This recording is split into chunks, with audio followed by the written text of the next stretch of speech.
Hi everyone, I'm Rincey and this is Rincey Reads. Today I'm going to be doing my May wrap up, and I read a lot of books this month, so if I'm rushing through this, it's because I don't want this video to be crazy long, but I do have thoughts on all of these books, so I'm just going to jump right in. Oh, but before we get to the books, let me talk about the videos that I made this month. The first video I put up was the Not a Booktube Newbie tag, which I did in honor of it being my 5-year Booktube anniversary. I never do tags, or I very rarely do tags anymore. I do maybe one a year, so that's probably the one I'm gonna do this year. Then I put up a discussion / book talk type video. I talked about One Day We'll All Be Dead and None of This Will Matter by Sachi Cole, which is a essay collection, and I talked about my identity with being Indian and people questioning it and whatnot. And I was a little nervous about putting that discussion up, but there's been pretty positive response to it. A lot of great comments. Thank you so much to everyone who commented on that video. And then the final video that I did this month was a book haul. There are a lot of books in there. You can check it out if you're interested. So, on to the books that I read this month. So, the first book that I finished was The Orphan Train by Christina Baker Klein. This is one of those books that I feel like has been selling really well, but I don't really hear a lot of people talking about. But when I hauled this book originally, a lot of people had commented saying that they read and enjoyed this book. Unfortunately, I did not enjoy this book. I gave it a 2 out of 5 stars. I just found it to be a little bit superficial and stereotypical. Apparently in the United States, between like 1850 till like the Great Depression, there were these orphan trains that ran from the East Coast to, I believe, like the Midwest, and it was just filled with orphans, and they would stop in different cities, and people who were interested in adopting kids would go and see these kids and potentially adopt one of them. So in this story, you are flashing back and forth between modern day, where there is this 17-year-old girl named Molly who's in the foster system, and she ends up going to help out this older woman named Vivian who was part of the orphan train, and you get to learn the history of the orphan train as well as history of the United States and such. Yeah, like I said, I didn't really enjoy it. I found it very just on the surface. I found all of the situations that Vivian as well as Molly had to deal with to be very like stereotypical of foster care and adoption and such, which I found to be rather disappointing. It felt like this is a book written for like 8th graders who need to learn about US history because everything just feels so like basic and rudimentary, and a lot of the situations revolve around like major events in US history. So yeah, I can't really recommend this book. I apologize if I offended anyone who enjoyed this book, but it just wasn't my cup of tea. But I did finish it, and it was a very fast read, and I did find it relatively engaging. Like, the writing isn't bad. I was intrigued enough with this story that I kept going just to see like how it would all end, but again, I just found it to be kind of stereotypical, so it didn't really wow me. The next book that I finished was TheAnimators by Kayla Ray Whittaker. I believe I gave this one a 3.5 out of 5 stars. I had really mixed feelings about this one. First of all, if you've heard any marketing about this book,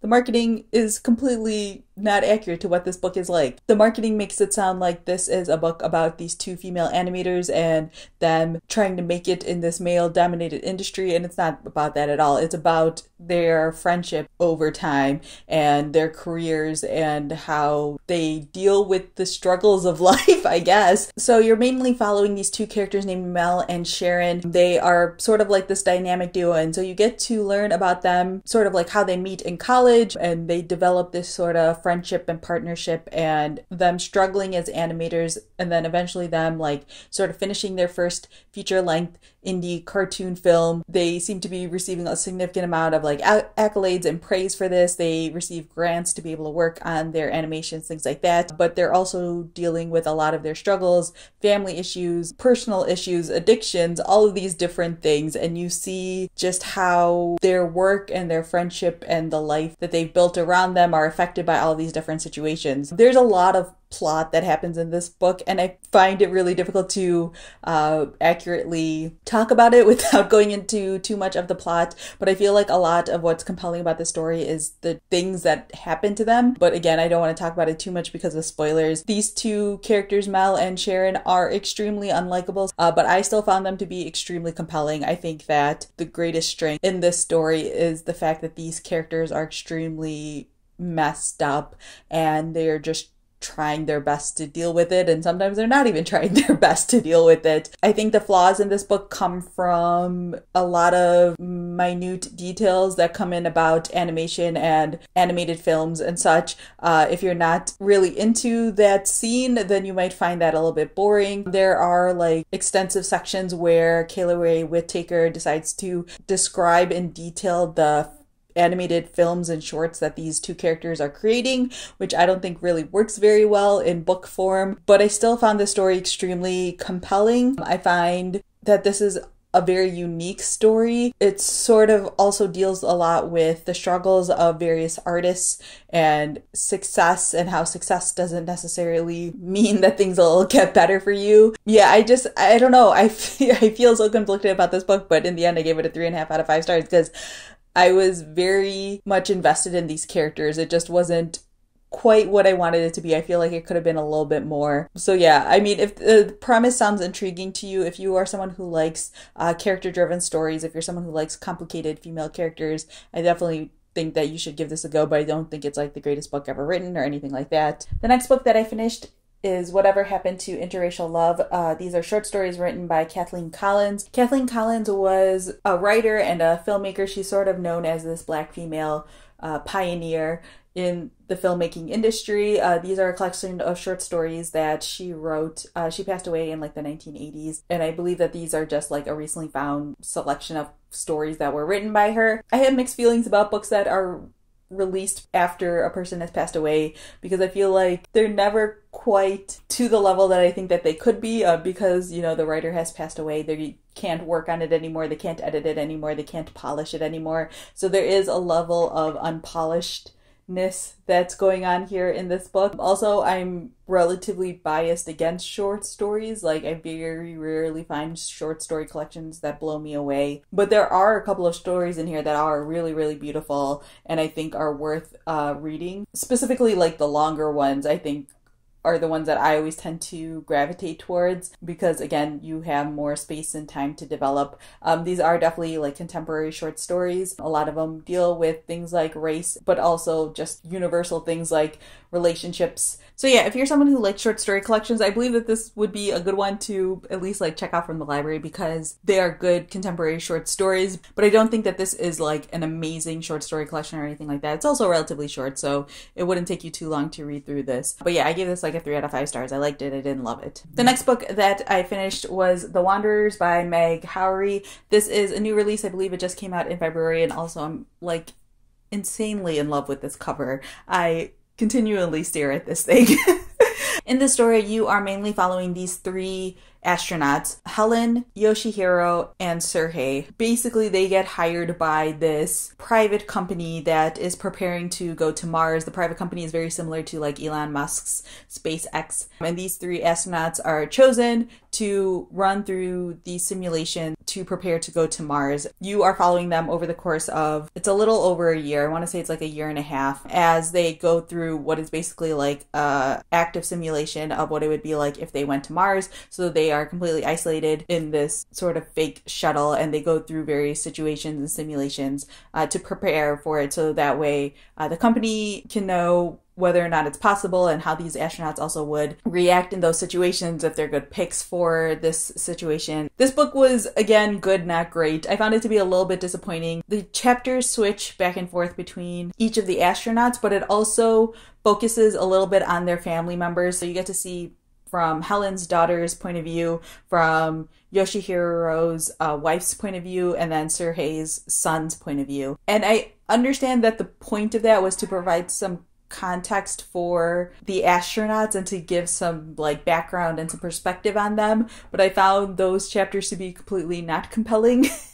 I was mostly just interested in the astronauts. I also found the ending to be just a little bit anticlimactic. It just sort of ends. I feel like there's nothing that feels satisfactory when it's all over. Again, it all just goes through like a simulation. So it isn't like they actually went to Mars or they actually survived these things. It just goes through the months. But yeah, I think this book would have been stronger if it was just from the point of view of the astronauts, and it was more about them and their struggles as opposed to the family side situation. But that just might be me. 3 out of 5 stars. Wasn't horrible, but was slightly disappointing. Next up, I finished Long Black Veil by Jennifer Finney Boylan. So this book I picked up because someone was talking about it on the Book Riot Slack channels, and they were saying that this was sort of like a character-driven mystery thriller, and they also said it was very similar to Donna Tartt's The Secret History, which I can definitely see. It's definitely not as good as The Secret History, but I think that if you're a fan of The Secret History, you will like this book. I didn't love The Secret History, but I was intrigued enough by the story,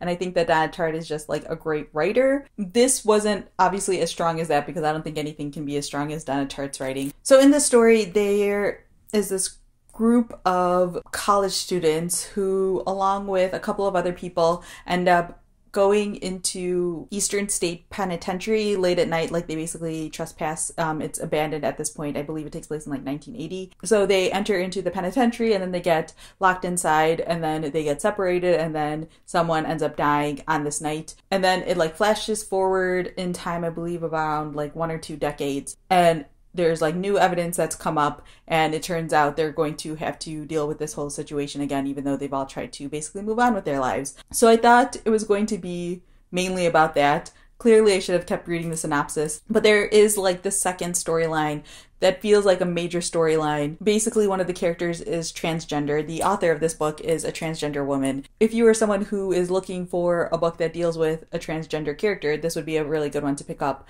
I think the author does a really good job of talking about the struggles that transgender people have to deal with, especially after they transition, having to reveal that part of yourself to the people in your life when they didn't know you before. But it feels like two disparate storylines. So it felt like I was reading like 2 different books. It like flashes back and forth between the past and the present, as well as like different characters from this group of friends. And so I felt like there was sort of this mystery element that was happening, but then there was also this other storyline where this character was dealing with being a transgendered woman. And it just felt like it should have been 2 separate stories almost. It wasn't enough of either one, because again, it's not a very long book. So I feel like I just ended up disappointed just because I wanted more of one or the other. It always felt like I was reading 2 different books until like the end, when the storylines finally merged together. So yeah, again, it's not a bad book by any means. And again, if you liked The Secret History by Donna Tartt, you'll probably like this one as well. Again, just not as much as that one. But for me personally, I just was slightly disappointed because it felt like 2 different books that were merged together into one. And I felt like I would have liked to read each of these books as like separate stories. Then I read Rich People Problems by Kevin Kwan. This is the 3rd book in the Crazy Rich Asians series. I really enjoy this series. They are just so much fun and just give you exactly what you're looking for when it comes to these books. Basically what happens is Nick's grandmother gets pretty sick, and everyone thinks that she's going to pass away relatively soon. So everyone sort of like heads to the family home because they think that she's going to pass away, and so they want to sort of make their appearance before she does, just in case she might have some different ideas about what goes into the will. Also, at the end of the 1st book or the 2nd book, I don't remember, Nick and his grandmother have a falling out because of some things that she says about Rachel. They haven't spoken in a significant period of time, so it has to deal with sort of like mending that relationship and the conflict there, as well as the conflict of all of these different various family members who have differing sorts of opinions about the way that the family fortunes should be distributed and dealt with, etc. There is also like the secondary storyline with Kitty Pong. If you read the 2nd book, you know who she is. I didn't enjoy anything with her. I don't like her character at all. I didn't enjoy her in the 2nd book. I find that I'm just mainly interested in Nick and his whole family and all of their drama. And I don't really care about the other sort of society members that you have to deal with or come across. But these books are just a lot of fun. If you are looking for something that's fun, these are very much like summer, beachy, light, fluffy reads. I compare this to be like the book version of Gossip Girl. So if you are into Gossip Girl or those types of things that deal with like high society, 1%ers, Crazy Rich Asians is the series for you. It's just, again, super overdramatic, but just exactly what I needed at that time. Next, I read The Lebers by Lisa Ko. This is a relatively new release. I believe I just got it in my May. And I was super excited to read it because it deals with this character named Deming, who his mother was born in China, came to the United States, and he was born here in the United States, but they end up getting separated. They grew up in New York City, or he grew up in New York City, very poor, living with some other Chinese families in the area, but then his mother gets taken away, or they end up getting separated, and he ends up getting basically fostered and then adopted by a white family. And so you learn about his life growing up until his mother is gone, which is around like 11 years old for him. And then you sort of like flash forward in time to him in college, and he's struggling quite a bit. He doesn't really know what he wants to be doing. He has this conflict between trying to figure out what he wants to do, which seems to be like playing music, but also trying to satisfy his parents, as well as trying to figure out what happened to his mother. This was another book I gave it 3 out of 5 stars. Like I said, I liked it. I didn't love it. I thought that I would enjoy this a lot more. Something about the writing style felt very like disconnected for me. It felt like Deming as a character, even though you see him at 11 and then you see him again when he's probably like 20, 21, it feels like the same person. Like it feels like he had like no character growth over that like decade. Obviously he's very scarred from the situation of having his mother leave, and obviously he has like struggles with identity because he grows up predominantly speaking Chinese, and then being adopted into a white family and he lives I believe in like upstate New York in this predominantly white suburb, and he has a lot of like anger or hatred or just like stubbornness and ungratefulness in him. I don't know if it's because people tell him so little about his life and about his situation, so he comes to his own conclusions and ends up being like very angry about the situations that he's in. But there were times where I was reading this book and I was just like, wow, you're really ungrateful and you're making a lot of really poor decisions. But maybe that's just me being like an adult and having sort of that outsider perspective, because maybe if I was in his situation I would feel the exact same way. You also get to see things a little bit from Deming's mother's point of view. You get to see a little bit about what her life was like in China, which I found to be really interesting. Deming is 100% an unlikable character, and I feel like they do very little to apologize for that. Like, he makes a lot of really poor decisions. He consistently believes that he's making good decisions, or he's making sort of like the right decisions for him, even though they are very clearly not great decisions. I feel like also, again, he's kept in the dark a lot, which sometimes feels like one of those story devices that people use in order to create a great reveal later on, but I felt like he was unnecessarily kept in the dark. But I don't know, maybe I'm just overly optimistic about the way that parents treat their adopted kids and how much information they provide them. So yeah, again, I gave this a 3 out of 5 stars. It wasn't a great read. It wasn't a horrible read either, and I think that the story also provides really great information for what it's like for Chinese immigrants here in the United States, as well as another perspective into what life is like in China. There's a lot of really great discussion in here about race and racial identity, the different types of Chinese that you can be. It kind of felt interesting reading this book so soon after making that discussion video that I made, because a lot of the things that they talk about in here is how Deming has this sort of conflict of identity. His name ends up changing after he gets adopted, and people have certain opinions and perspectives on him depending on how much they know about him, and he's not completely sure like where he feels the most comfortable. So all of that I found really interesting, but something about the story or something about the way that it was written, it felt very unsatisfactory in the end. And then the final book that I read this month, although I have a couple of comics to talk about, was The Blue Fox. This is a book that I got in the quarterly box. This book takes place in Iceland, and you're sort of following 2 storylines. One of them is about this hunter who is hunting this blue fox. The other one has to deal with this woman who's found who has Down syndrome. It sounds like these storylines are 2 completely separate things, but you eventually, you know, it all comes together. I found this book to be very beautifully written. The translation is amazing. This was translated by Victoria Cribb, and it's very, very well done. The story is very atmospheric. It definitely paints a scene, especially the scenes where you're with the hunter and the fox. All of that winter atmosphere is so well done. The biggest flaw is just the fact that it's a relatively short book, and so I feel like especially the storyline with the woman with Down syndrome could have been like an entire novel-length story in and of itself. So again, I just felt a little bit disappointed by the lack of development. But overall, I'm really glad that I read this book, and I definitely wouldn't have read it if it wasn't sent to me. Okay, finally, let's talk about some comics and graphic novels that I read this month. I'm going to try to do this relatively quick. Two of these I talked about in a book riot video, so I'm going to link to those, or that one, because again, this video is crazy long. It's Nightlights by Lorena Alvarez. This one I liked, it didn't love, just because it's relatively short. It's also for like children, so keep that in mind. But the art in here is amazing, and I feel like this book is worth reading just for the art alone. But the biggest flaw is the fact that the story is so short that in the end it like wraps up so quickly, and it's insane how quickly it wraps up. But like, look at this. How do you resist? So yeah, if your library has a copy of this, this would be a great one to pick up. This also would work for if you're doing the Book Riot Read Harder Challenge. It fits for both the Read in All Ages comic as well as read a book by a Central or South American author, because Lorena Alvarez is from Colombia. I also read 100 Nights of Hero by Isabel Greenberg. This one I was really excited to read because I've heard so many people raving about it, and this one is where the story is stronger but the art isn't necessarily to my styling. I mean, it's not bad by any means.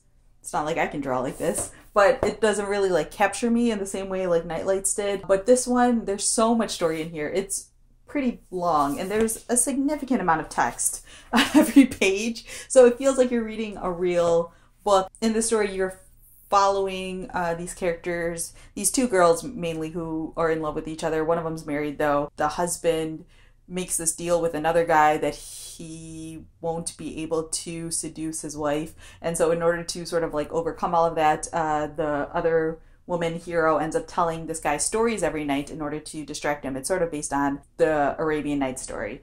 So you get to see a bunch of the different stories that she tells to distract him. I read this book really, really slowly because it was really fun to just sort of read one or two of those tales every night as if I was reading them as well. And so it feels very much like a fairy tale type of book. So if you are one of those people who doesn't really enjoy graphic novels too much because you feel like they're too short or underdeveloped, this would be a great one to pick up because it's on the longer side, and I feel like it is like a fully developed story. You get to see quite a bit in here. I think that there are also just like really great themes and ideas that are talked about through the various stories that are told by Hero, even though sometimes it does feel a little bit heavy-handed, but I'm willing to deal with that. So yeah, I gave this one a 4 out of 5 stars. It's probably like my favorite thing that I read this month. And then the final comic that I read this month was Batgirl Volume 3. This is the final story arc in Cameron Stewart's, Brendan Fletcher, and Babs Tarr's sort of Batgirl of Burnside series. This was relatively disappointing because after the first 2 volumes, I was waiting for this one to come out in trade, and it just feels like they were quickly trying to wrap things up, which is possible that they were. I found the storyline to move too quickly, and I found the villains to not be very compelling. Again, it's probably just because they knew that their time was ending, so they had to wrap things up. It was nice to see not just Batgirl, but all of her different friends sort of work together and figure things out. I really enjoyed this whole Burnside story arc. But yeah, this one is probably like the most disappointing volume out of the 3, but I still relatively enjoyed it. I still love Batgirl as a character. It's pretty stereotypical for like a superhero comic, so if you don't like superhero comics, you're probably not gonna like the Batgirl series, but it's Batgirl. You should know what you're getting yourself into. Alright, that is everything. I'm exhausted, and this is going to be one heck of a video to edit. So yeah, let me know down below if you've read any of these books, what you thought of them, or if you have any questions about any of these books. Yeah, I read a lot this month, but none of it really wowed me.